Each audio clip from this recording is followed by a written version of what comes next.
요한복음 7장 1절에서 9절입니다. 예수님이 갈릴리로 다니시고 유대로 다니지 않으셨어요. 왜냐?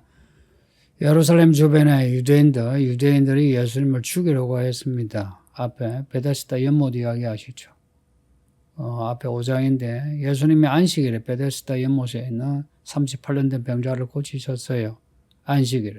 사람들이 안식일에 병 고쳤다고 시비를 걸 때에 예수님은 하나님을 아버지라 말씀하면서 아버지가 일하시는데 나도 일한다고 하셨어요. 자, 이 말을 들은 유대인들은 또 시비 겁니다. 하나님을 신아버지라 말을 했다고요. 아예 이제는 예수님을 죽이려고 합니다. 이런 유대인들을 두고 예수님이 하신 말씀이 너희가 성경을 연구하지만 내게로 오지 않는다 하시면서 모세의 글도 믿지 않는데 어찌 내 말을 믿겠느냐고 했습니다. 이에 유대인들이 많이 분노해요. 유대인들에 대한 이 말씀, 성경을 연구하지만 내게로 오지 않는다는 것.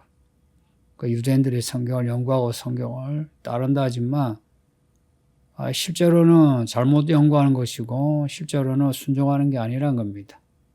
성도님들, 우리가 성경을 읽고 설교를 듣지만 이 성경에 말씀하는 바 그리고 이 말씀이 지시하는 바를 우리가 찾아야 되고요.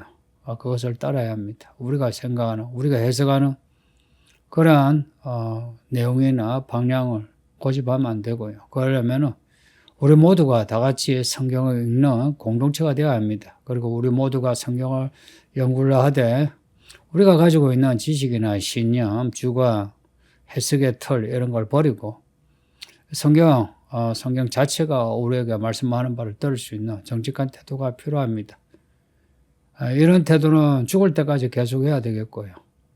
그리고 우리가 우리의 해석의 틀을 만들어 놓고 그걸로 성경을 해석하고 혹은 우리가 우리 공동체의 신념으로 성경을 해석해서는 안 된다는 겁니다. 그러려면 항상 말씀 앞에 엎드려야 합니다. 겸손해야 되고요. 앞에 오병이어 이야기 있죠. 그 6장의 이야기인데요. 예수님이 오병이어로 5,000명을 먹이셨는데 사실 그 사건은 오병이어로 5,000명을 먹이셨다는 예수님의 능력을 보여주는 사건이 핵심이 아니고요. 예수님 자신이 생명의 떡이라는 거, 예수님이 사람들에게 주시고자 하는 것은 그런 생선과 떡이 아니고 예수님의 말씀, 그리고 예수님의 그 죽음, 그 살과 피가 있는 말씀이란 겁니다. 예수님의 이 말씀은 예수님의 살과 피가 있는 말씀이라는 거 잊지 마세요. 왜냐하면 예수님의 그 죽음과 부활이 이 말씀에 다 담겨져 있거든요. 그러니 이 말씀을 믿으면 예수님의 죽음과 그 부활을 우리가 받아들인 것이 됩니다. 그래서 우리가 세례를 받을 때에 예수님과 함께 죽고 예수님과 함께 살아나는 것이 됩니다. 놀랍죠? 이 말씀은 하나님의 말씀이에요. 말씀으로 천지를 창조하신 것처럼 우리가 이 말씀을 믿으면 이 말씀으로 우리를 죄에서 사해 주시고 거듭나게 하시고 우리로 하여금 하나님의 종이 되게 하십니다. 할렐루야. 예수님이 갈릴리에서 주로 복음을 전하셨다는 거, 유대인을 피하셨다는 거, 이것 또한 비겁하게 보지 마세요. 예수님은 아직 때가 안 됐기 때문에 오늘 이 본문에 또 하나의 주제가 이 시간입니다. 2절에 보면 유대인의 명절 초막절이 나오고요. 초막절에 유대인 남자들은 다 예루살렘으로 가거든요. 앞에 오병이어 이야기는 유월절 이야기를 했습니다. 이 절기가 예수님의 행적하고 관련이 됩니다. 우리 예수님이 유월절에 죽으신 거 아시죠? 예수님의 이런 절기를 통해서 예수님은 타이밍을, 그러니까 시간이 아니라 타이밍을 예수님은 아신 것 같아요.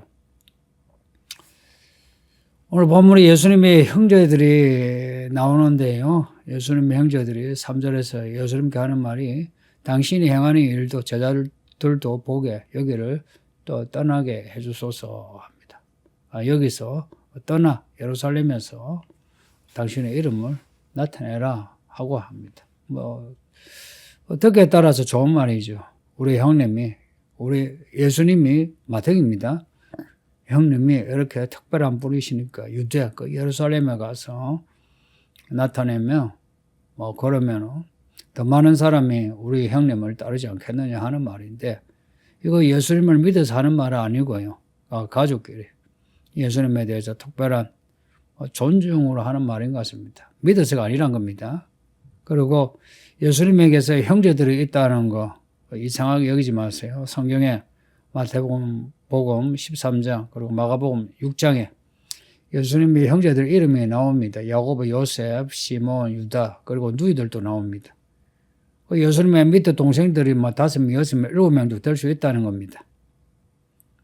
형제들이 예수님 믿고 와서 이렇게 유대 땅에 가서 자신을 세상에 드러내라 하는 거. 이거는 믿음은 아니라는 겁니다. 이거 마태복음 16장에 베드로가 예수님 죽지 마소서 하는 말과도 비슷합니다.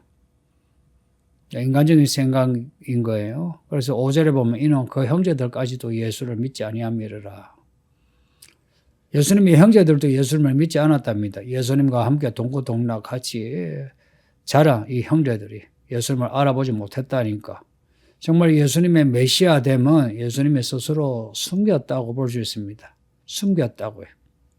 복음서에도 예수님이 자신을 숨기시는 말씀이 자주 나오죠. 어떤 이적을 행하시고도 사람들에게 말하지 말라 하는 거. 왜 그렇게 하셨을까? 이거는 하나님의 경륜, 하나님의 계산을 따른 예수님의 순종입니다. 예수님은 처세술을 말씀하지 않고 구원을 말씀하신다는 거 잊지 마세요. 형제들은 처세술을 말하고 있는 거예요.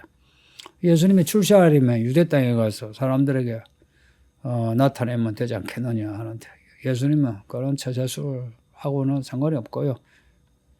구원을 위해서 사셨습니다. 6절에 보면은 내 때는 아직 이르지 아니하였거니와 너희 때는 늘 준비되어 있다 합니다. 사실 이 말씀은 어려운 말씀인데, 때에 대한 예수님은 예수님의 관심은 큽니다. 앞에 가나 혼인잔치에서도 같은 말씀을 하셨어요. 마리아가 그러죠. 포도주가 다 떨어졌다고. 그때 예수님이 하신 말씀이 여자야 나와 무슨 상관이 있느냐. 아직 내 때가 이르지 않았답니다. 내 때가 이르지 않았다. 요한복음에서 이 때는 아주 중요한 주제로 계속 연결되는데, 이 때와 관련된 헬라 단어도 같은 단어입니다. 카이로스라고. 어떤 하나님의 정하신 때, 하나님의 경륜의 때입니다. 멸칠 이런 게 아니고요. 하나님의 경륜의 때입니다. 예수님은 하나님의 때에 대해서 집중을 하신 것 같아요. 며칠 뭘 한다 이런 것을 아신 게 아니고, 어떤 시간에서 정말 하나님이 뭘 원하시는가를 늘 생각하셨다는 겁니다. 내 때는 이 무슨 때이겠습니까? 예수님의 십자가 죽음의 때입니다. 혹은 예수님의 죽음과 함께 성천하에 하늘에 오르실 때입니다. 그 두 가지 때를 다 말씀하기도 하고 그 두 가지 중에 하나이기도 합니다. 예수님의 십자가 죽음의 때, 하늘로 올라가셔서 하나님 우편에 앉아 계시는 때, 영광을 받으실 때입니다. 예수님은 공생의 사역을 다 하시고 때가 되어 십자가 달려 죽으시고, 그리고 때가 되어 하늘로 오르셨다. 그리고 때가 되어 다시 오실 겁니다. 할렐루야. 우리는 하나님의 그 때 안에 있습니다. 때 안에 있습니다. 하나님 시간 안에 있다고요. 그 하나님의 시간 안에 우리가 이렇게 서울기는 교회에 와서 저는 목사하고 있고 여러분 같이 이렇게 교회 생활을 하고 있습니다. 하나님이 이 때를 준비하신 겁니다. 하나님의 시간 속에 우리가 있으니까 우리가 믿음으로 산다 할 때는 이러한 하나님의 시간표를 따라서 사는 겁니다. 그러려면 하나님의 시간에 대한 이해가 있어야 합니다. 우리 예수님 그 가나 혼인잔치도 그렇고 오늘 이 본문에 이 초막절에 예루살렘으로 올라가는 것도 그렇습니다. 먼저 제자들을 올라가라고 하죠. 아직 내 때는 차지 못했다 하면서요. 근데 예수님은 올라가지 않으시느냐. 뒤에 10절을 보면 예수님이 제자들을 먼저 보내시고 예수님은 안 올라가셨어요. 그런데 10절에서는 예수님이 홀로 은밀히 예루살렘으로 올라가십니다. 아니 이렇게 초막절 명절에 예루살렘으로 가실 것 같으면 같이 가시지. 왜 이렇게 먼저 보내고 따로 가셨나? 우리 예수님은 하나님의 때에 대해서 맞춰서 행동하십니다. 우리는 왜 그랬나를 잘 모르죠. 그러나 예수님은 그 하나님의 때에 맞게 사셨다는 겁니다. 가나 오는 잔치도 뭐 어차피 물로 포도주 만드실 거, 뭐 때를 따질 거 있습니까? 그냥 그 모체 마리아가 포도주가 다 떨어졌다 하면은 바로 포도주 만드시면 되지. 근데 예수님은 아직 때가 아닙니다라고 하셨어요. 때가 차야 하신다는 겁니다. 성도님, 믿음은 하나님의 때에 맞게 사는 겁니다. 언제 무엇을 어떻게 하느냐 할 때에 모든 게 하나님의 때와 하나님이 지시하시는, 하나님이 우리에게 제시하시는 그러한 방법론까지도 따라야 하는 겁니다. 누구에게 이러한 때가 밝게 드러나겠습니까? 순종하고자 할 때요. 순종하고자 할 때, 아버지 하나님의 뜻에 따라 살고자 할 때에 이 때를 말씀해 주십니다. 근데 많은 사람이 때는 놔두고 하나님이 뭐 하라고 하면은 그것에 대해서 그냥 하나님 하라고 하셨다 하고 때에 대해서도 방법론에 대해서도 따지는 거 묻는 것도 없이 그냥 합니다. 이걸 믿음이라 하는데 그거는 믿음이 아니고요. 진짜 믿음은 하나님하고 씨름을 합니다. 씨름을 해야 합니다. 하나님의 약속을 믿는 사람은 하나님을 붙잡고 하나님 때에 대해서, 무엇에 대해서, 어떻게 대해서 씨름을 하는 겁니다. 예수님의 형제들은 이런 걸 알지 못했고요.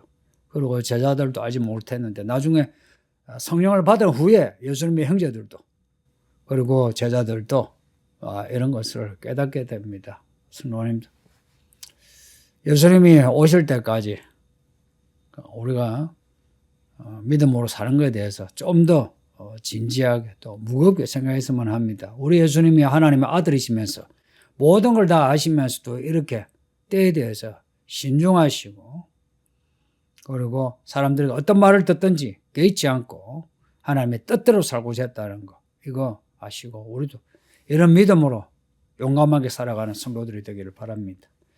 아버지 하나님 감사합니다. 주의 말씀을 읽고 들었으니 우리 모든 성도들이 다 주의 말씀을 인하여 우리 하나님의 말씀하시는 이 말씀으로 어둠에서 빛으로 나오게 하사 빛의 자녀로 살게 하소서.